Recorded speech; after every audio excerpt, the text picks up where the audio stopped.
اعوذ باللہ من الشیطان الرجیم بسم اللہ الرحمن الرحیم رب اشرح لی صدری ویسر لی امری واحلل عقدۃ من لسانی یفقہوا قولی۔ ریاض-الصالحین دوسرا حصہ، کتاب-ال-دعا، دعاؤں کی کتاب۔ دعا کی فضیلت کا بیان۔ اللہ تعالیٰ نے فرمایا، اور تمہارے رب نے کہا مجھے پکارو میں تمہاری پکار کو قبول کروں گا۔ سورہ غافر آیت نمبر 60۔ اللہ تعالیٰ فرماتے ہیں تم اپنے رب کو گڑ گڑاتے ہوئے اور پوشیدہ طریقے سے پکارو، بے شک اللہ تعالیٰ حد سے بڑھنے والوں کو پسند نہیں فرماتا۔ سورہ اعراف آیت نمبر 55۔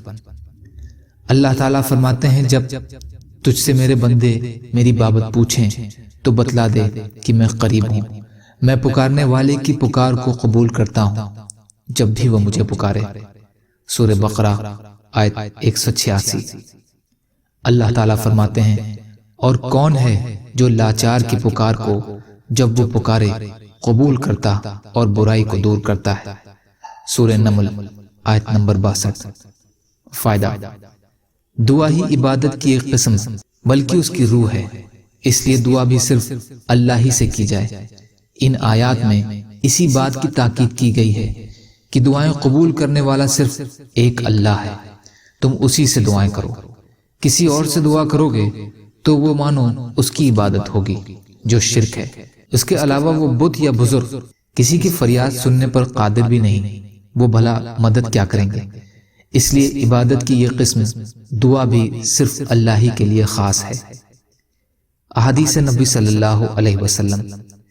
حضرت نعمان بن بشیر رضی اللہ تعالی عنہ روایت فرماتے ہیں کہ نبی صلی اللہ علیہ وسلم نے فرمایا دعا عبادت ہی ہے۔ ابو داؤد، ترمذی۔ امام ترمذی نے کہا ہے یہ حدیث حسن صحیح ہے۔ فائدہ: دعا کیا ہے؟ اپنی بے بسی اور مجبوری کو ظاہر کرنا ہے۔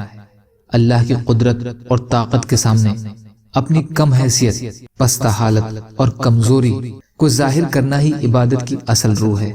اس لیے دعا کو بھی عین عبادت قرار دیا گیا ہے۔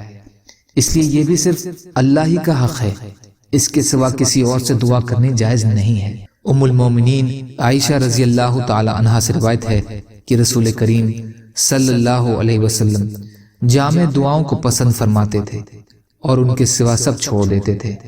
اسے ابو داؤد نے اچھی سند کے ساتھ روایت کیا ہے۔ فائدہ: جامع دعا کا مطلب ہے الفاظ تھوڑے ہوں اور مطلب بہت زیادہ۔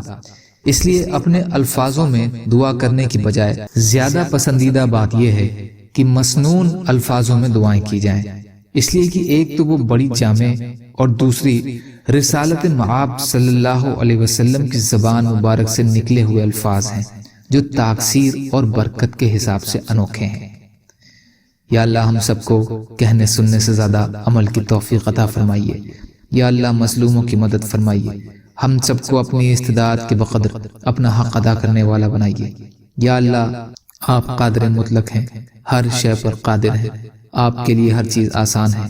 یا اللہ ہمارے لیے بھی آسانیاں پیدا فرما دیجیے۔ یا اللہ ظالموں کے ظلم سے بچائیے، مشرکوں کے شرک سے بچائیے، بت پرستوں کی بت پرستی سے ہماری حفاظت فرمائیے۔ یا اللہ ہمیں دین پر ڈٹے رہنے والا بنا دیجیے۔ سبحان ربک رب العزت عما یصفون وسلام علی المرسلین والحمد للہ رب العالمین برحمتک یا ارحم الراحمین لا الہ الا اللہ محمد رسول اللہ والسلام علیکم۔